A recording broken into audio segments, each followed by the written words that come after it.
আসসালামু আলাইকুম এভরিওয়ান, আপনারা সবাই কেমন আছেন? আশা করি ভালো আছেন। আজকের এই ভিডিওতে আপনাদের দেখাবো আমার বাসায় নতুন বড় করা কিছু কবুতরের বাচ্চা, যেগুলো আমি নতুন বড় করেছি। সেই বাচ্চাগুলো আমি আলাদা করে রেখেছি। দেখেন, ওদের জন্য একটি নতুন সেটআপ তৈরি করেছি।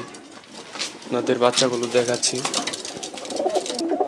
এখন যে আপনারা বাচ্চাটি দেখতে পাচ্ছেন, কালো সাদা রঙের মিশ্রিত, এই বাচ্চাটি মূলত একটি ডেনিশ কবুতরের সাথে ক্রস ব্রিডের মাধ্যমে বড় করা হয়েছে। বাচ্চাটার চোখটা দেখেন কত সুন্দর, মাশাআল্লাহ।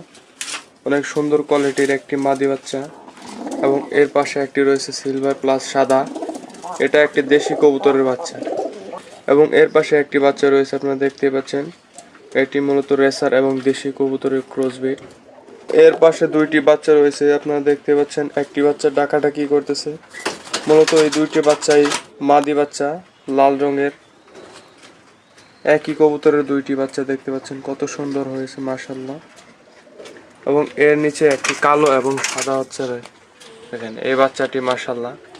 এর মাথাটি দেখেন, ধুতিওয়ালা সাদা, রাজগোল্লা কবুতরের মতো দেখতে। এবং এর পাশে আরেকটি বাচ্চা রয়েছে, এটা একদম ছোট বাচ্চা। এবং এর পাশে একটি বোম্বাই কবুতর রয়েছে, আপনারা দেখতেই পাচ্ছেন, মাশাআল্লাহ। এর ঝুঁটিটা দেখেন কত সুন্দর, এবং অনেক বিগ সাইজের একটি বোম্বাই। এবং এর পাশে আরেকটি সাদা বাচ্চা রয়েছে, এটা একটি নর বাচ্চা। এরা দুইটি একই খোপের বাচ্চা, দুই বোন, কিন্তু দুইটি বাচ্চায় মাদি হয়েছে। আমার এই নতুন বাচ্চা কবুতরের সেটআপটি আপনাদের কেমন লেগেছে সবাই কমেন্টে বলে যাবেন। আমি আপনাদের কবুতরগুলো দেখাচ্ছি, দেখেন, মাশাআল্লাহ।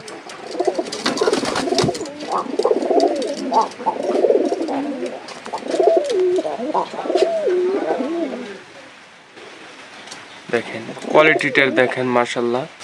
নিচে কবুতরগুলোকে খাবার দিয়েছি, খাবার খাওয়ার জন্য নিচে নেমেছে। এবং এই খাঁচাটির পাশেই রয়েছে আমার ডায়মন্ড ডাক এবং কিং কোয়েলের সেটআপ। আপনারা দেখতেই পাচ্ছেন, আমার ডায়মন্ড ডাকগুলা তখন বলে দিয়েছিল বড়, কিন্তু মূলত এগুলা হয়তো ছোট বাচ্চা বড় করা হয়েছে। আমার এখানে এসে ওদের ফেদার পরে নতুন ফেদার আসতেছে, এবং ওদের চোখের দিকে খেয়াল করলে দেখতে পারবেন অনেক সুন্দর রঙের কালার এসেছে, এবং অনেক বিগ সাইজের হয়ে গেছে। আজকে আমার বাসায় নতুন দুইটি কিং কোয়েল পাখি এনেছি। এই যে এটা হচ্ছে ফিমেল, এটা হচ্ছে ফিমেল কিং কোয়েল, এবং ওই পাশে হচ্ছে মেল কিং কোয়েল, এবং এটা আমার বাড়ির মেল। আমার বাড়িতে এর আগে আপনাদের দেখিয়েছিলাম, অনেকগুলো বাচ্চা ফুটিয়েছিল। আজকের ভিডিও এই পর্যন্তই। আমার পোষা প্রাণীগুলো আপনাদের কেমন লেগেছে, আমার নতুন কিং কোয়েল পাখিটা কেমন হয়েছে, আরও আমাদের পোষা পাখি নিয়ে নতুন নতুন ভিডিও দেখতে আমাদের চ্যানেলটি সাবস্ক্রাইব করে পাশেই থাকবেন। আল্লাহ হাফেজ।